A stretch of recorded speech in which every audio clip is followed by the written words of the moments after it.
Alright, so I got the cases 100% tore down. Filthy dirty. These are definitely going to be in the ultrasonic for days. I mean, it's probably going to take 4 or 5 hours today in the ultrasonic, and then I'll let them soak and probably have to do it a couple more times. You know, when removing bearings, old ones, honestly, these bearings are perfectly fine. The flywheel side seal was perfectly fine, still soft, but the clutch side seal was junk. This saw was a ticking time bomb. I mean, that seal, although it was fine at the moment, as soon as I pulled that the crank out of there, the seal actually broke because it was so brittle. But an easy way to do this is get the old bearings out, take your heat gun, prop it up on something. I have this down here right now because it's still hot and it'll melt anything it touches. Prop it up on something, you know, put this right here, prop it up, aim it at the case, not really at the bearing, but at the case.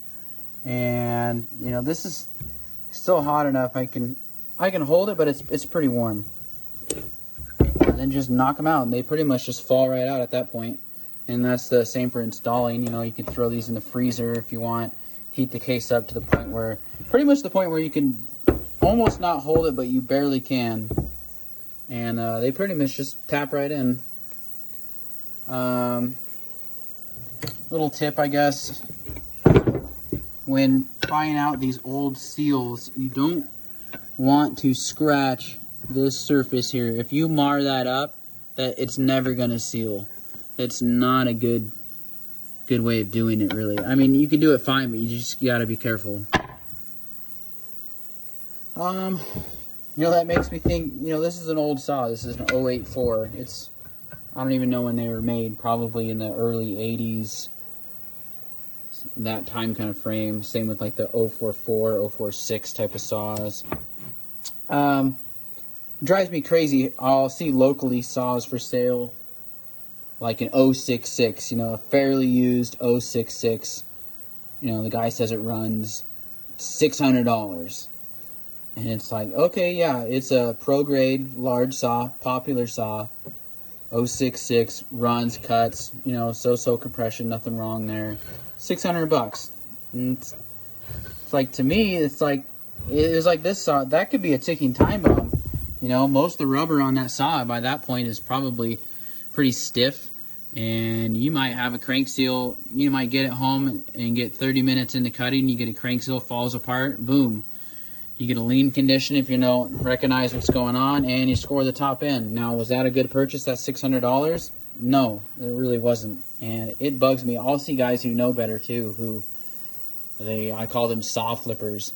They'll buy a good deal, they'll get a really good deal on a saw locally, they'll throw it up on eBay or on a forum for $500-600, you know, make some dough. You know, that's great and all. You know, they'll look it over and whatnot, but if you're not rebuilding them, it's an old saw. In my opinion, it's just a matter of time before something goes wrong with it. And that's good money you're spending on an old piece of equipment. And I really don't care for that type of stuff. That's why anytime I get in an older saw, I almost always rebuild it. Sometimes I find wasn't really necessary, but I don't want to put a saw out there with my name on it, and the guy pays me good money, and he has major failure within a short amount of time of running it. It's not good practice. So keep that in mind if you're buying old saws and you're giving somebody good money, that although it may look nice, it may run fine, you know, what's really been replaced on it. It's different if you pick that same 066 up for $200 or $300. That's different. You know, if you use it for a little while, it works great. But when I pick a saw up for $200, a good pro grade saw, I buy it with the intention that it's going to get rebuilt. Just keep that in mind when looking around buying old stuff.